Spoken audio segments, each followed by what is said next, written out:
शांत भाव में सबका स्वागत है। वैशाली जी आगे पढ़े।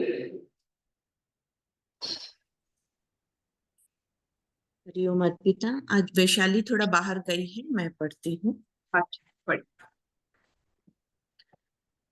आज हम भगवत गीता का 10वें अध्याय का 14th नंबर श्लोक पढ़ेंगे। इसमें अर्जुन कह रहे हैं, अर्जुन उवाच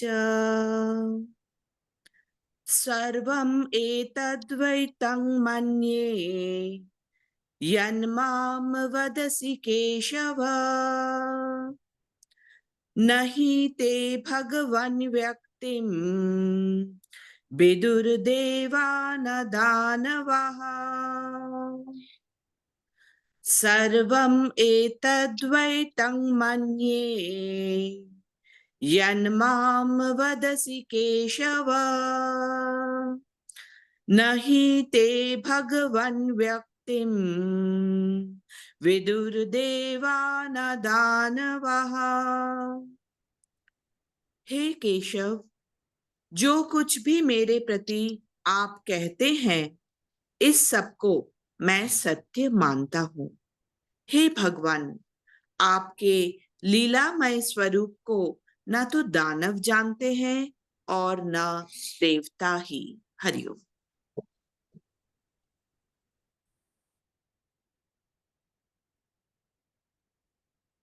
केशव, गोविंद, माधव, ये सब नाम की जो व्यवहार होता है उसका एक मतलब रहता है।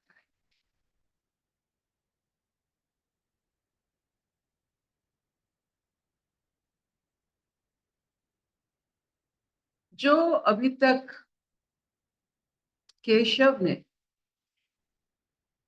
अर्जुन को बताया है, यहाँ तक जहां से लेकर यहाँ तक पहुंचे हैं, अर्जुन ये सब समझ रहे हैं और उनकी जो चेतना की स्तर था पहले भगोड़ेपन का, वो आहिस्ता आहिस्ता अपने अहंकार से दूर होकर अपने कर्तव्य के पास निरस्त्र होकर, अहंकार से मुक्त होना एक निरस्त्र अवस्था है, कोई अस्त्र नहीं। हमारा अहंकार ही अपना दर्प, अपना अहंकार एक बिच्छू की तरह, एक सांप की चोट की तरह काम करता है और बार बार अहंकार खुद को दंसता है। ये जो नाग हमने पाला है, अहंकार का नाग, सबके पास अहंकार का नाग होता है। वो चाहे दूसरों को कष्ट दे सकता है, लेकिन पहले अपने आप को चोट मारता है, डंक मारता है। और आपने देखा होगा एक ऐसा सर्प है जो जब भी जितना डंक मारता है, उसके पिछले भाग की जो टेल है वो कम हो जाता है।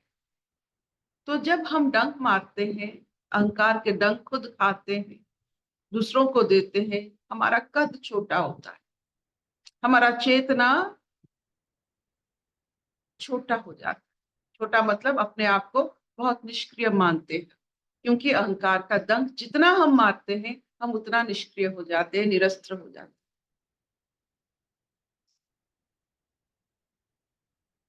तो आज की जो बात हो रही है, अभी अर्जुन का कोई अहंकार नहीं रहा। वो मैं कर कर शुरू किया था कि मैं ये नहीं करूंगा, वो नहीं करूंगा, मैं अपने अपनों को नहीं मारूंगा, मैं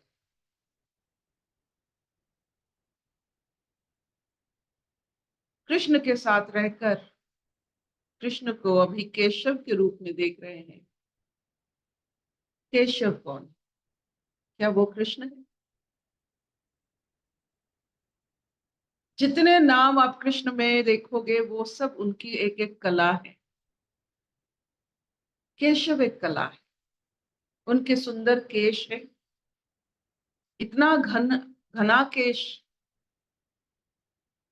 और इतना सुंदर केश है कि उनमें हाथ आप डालोगे तो आप निकल नहीं पाओगे, इतना घना है। और केशनी असुर को मारने वाला केशव।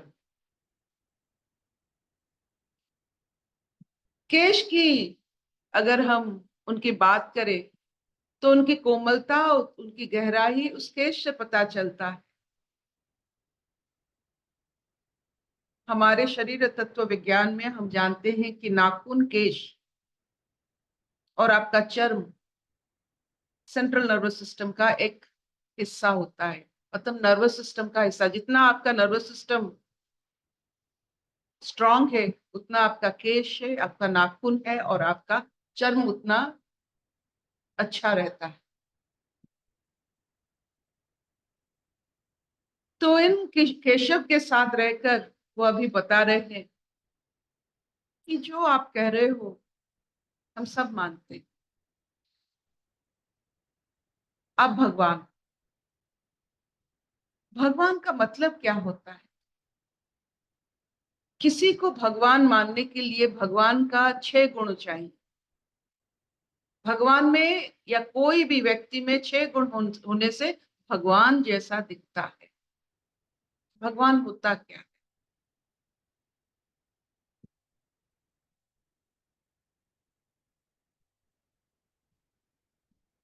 भ से भूमि, ग से गगन, व से वायु, भगवा, आ से अग्नि, न से नीर, भगवा भगवान। 5 भूत का महिमा जिसमें हो वो भगवान है। और उनकी जो गुण होनी चाहिए, इस 5 भूत से हम तो कैसे कैसे गुण बना लेते हैं, लेकिन वही 5 भूत से वो कैसे गुण बना है? द 6 डिवाइन क्वालिटीज: बल, धर्म, ऐश्वर्य, श्री, ज्ञान, वैराग्य। एक यही 6 गुण होता है। वो पंचभूत में भी, कृष्ण भी पंचभूत में बनाए गए हैं, हम भी पंचभूत में। उनका थोड़ा ऐश्वर्य देखिए, खुद का थोड़ा ऐश्वर्य देखिए। उनके पास बल है, उनके पास धर्म है, उनके पास ऐश्वर्य है, उनके पास ज्ञान है, उनके पास वैराग्य है। इसीलिए कृष्ण को मानने लगे। ये सब अनुभव कर रहे हैं अर्जुन।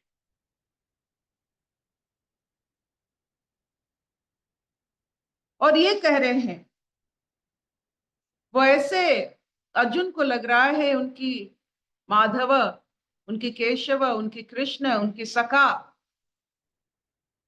काल त्रिकालदर्शी, उनको सब पता। ये ज्ञान जो वो बिखर रहे हैं उससे पता चलता है, उनको सब दिखता है। कोई आपको समयतीत ले जाता है टाइम मशीन से, समय से आपको, समय की नीचे ना रखकर समय को आपको दिखलाता है, तो वो स्वयं भगवान ही होंगे। आप समय के ऊपर जाकर समय को देख रहे हो, उसे त्रिकालदर्शी कहते हैं। समय के अंदर रह जाओगे तो मृत्यु जरूर निश्चित है। समय को एक मानना और समय से समयातीत हो जाना, यही वो अपने जो युद्ध भूमि में समय से दूर, समय से अतीत होकर समय को देख रहे हैं दोनों सखा। ये कैसी हो सकता है? घर गृहस्थी की बात करने से क्या ये से लगता है? सिर्फ ईश्वर की बात करने से आप समयतीत हो जाते, यू बिकम यंगर, क्योंकि समय आपको छू नहीं सकता। जितना आप ईश्वर के साथ रहोगे, ईश्वर की बात कहोगे, यू विल बी यंगर। आपको वार्धक्य छू नहीं सकता।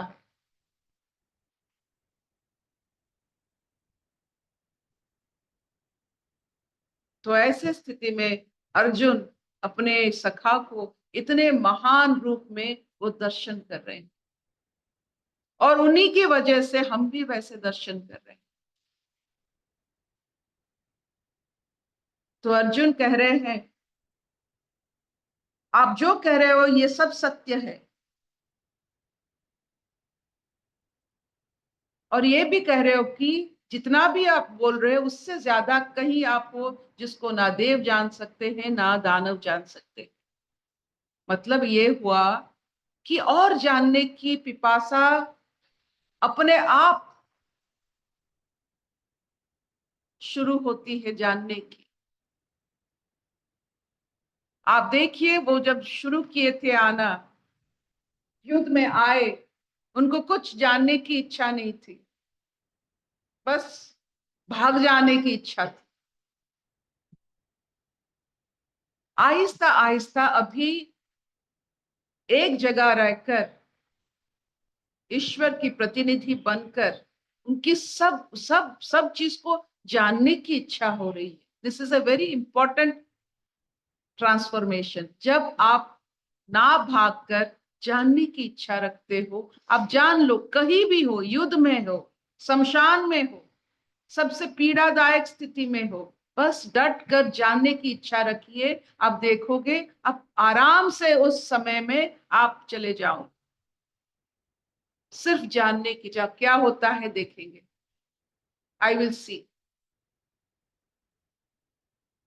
डट कर रह जाइए, देखिएगा कि आपकी ये जानने की कोशिश, इच्छा आपको समय, ये जो समय आपके साथ इतने सारे सुलूक करता है, वो समय ही आपके साथ बदल जाएगा। सिर्फ आपकी जानने की कोशिश। आई मस्ट नो क्या हो रहा है।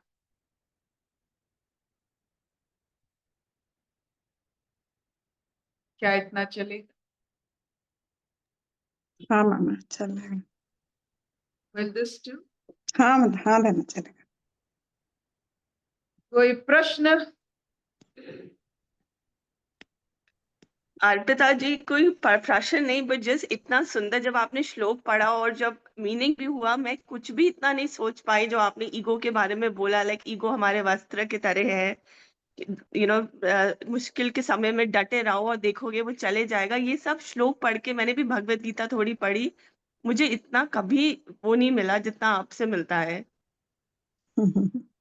ये क्या होता है ना दिव्या जी, यहाँ जब हम आपके सामने बैठते हैं माँ सरस्वती की पदभूमि में बैठते हैं,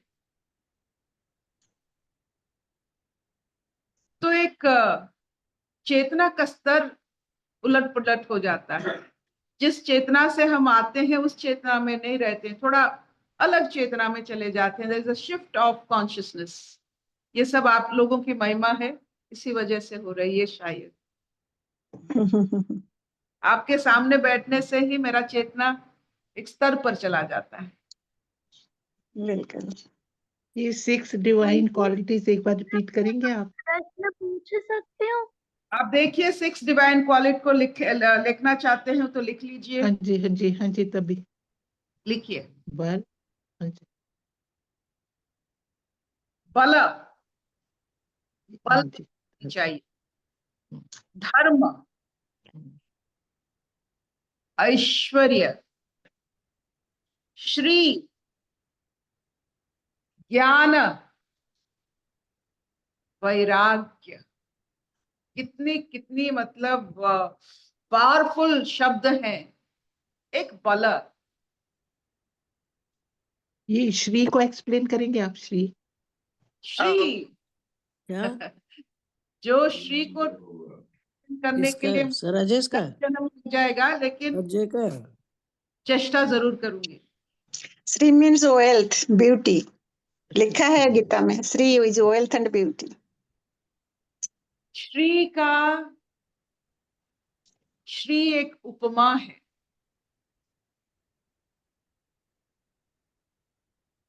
श्री एक संपूर्णता है। श्री एक भरा प्याला है। जिसके साथ श्री लग जाता है, आप और कुछ नहीं लगा सकते हो। जैसे भरा प्याला में आप चाय डालते हो, एक बार भरा प्याला हो जाता है, जितना भी चाय डालोगे तो वो नीचे गिरेगा। तो श्री युक्त व्यक्ति को आप कुछ नहीं दे सकते। हाँ जी हाँ जी। They are so complete. तो भगवान श्री युक्त है, हम कुछ नहीं दे पाए। वो श्री को अनुभव करना ही हमारे लिए बहुत बड़ी बात है।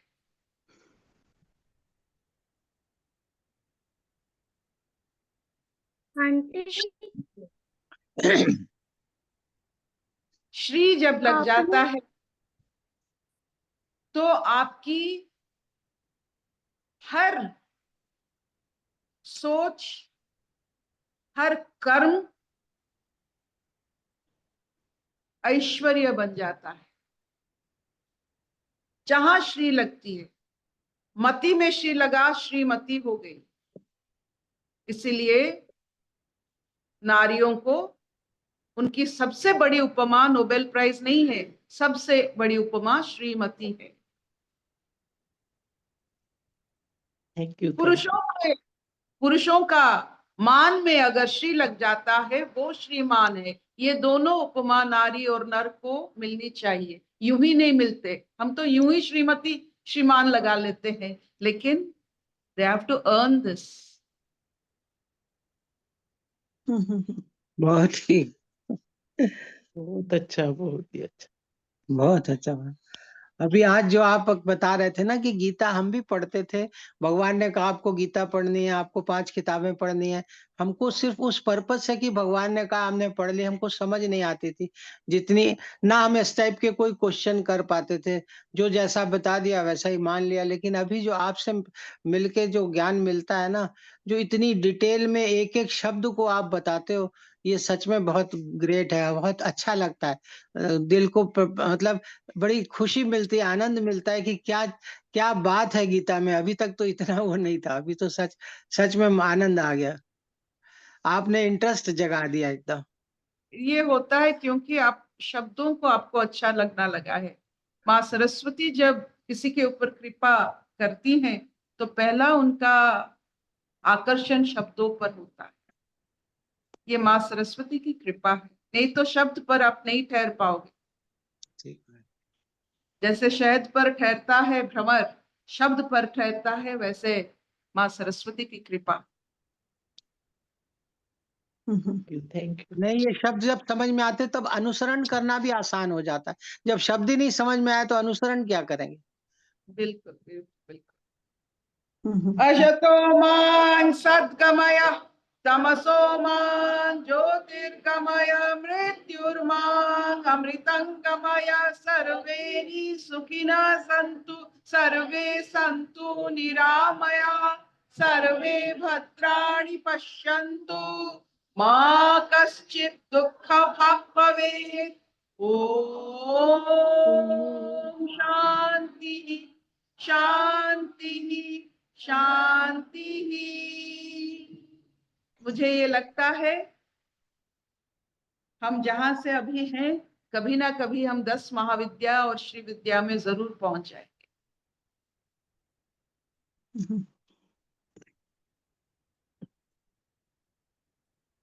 Thank you mama, thank you. Aunty वृद्धि का कोई क्वेश्चन था, इतना अच्छा लग रहा है उसको देखकर।